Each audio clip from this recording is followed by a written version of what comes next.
Once you complete a module, you have to do 3 exams.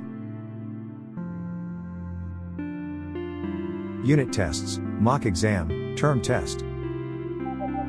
Also, after each exam, the app will discuss your weak points and check your understanding. Again. Once complete all the exams, you will able to start the next module.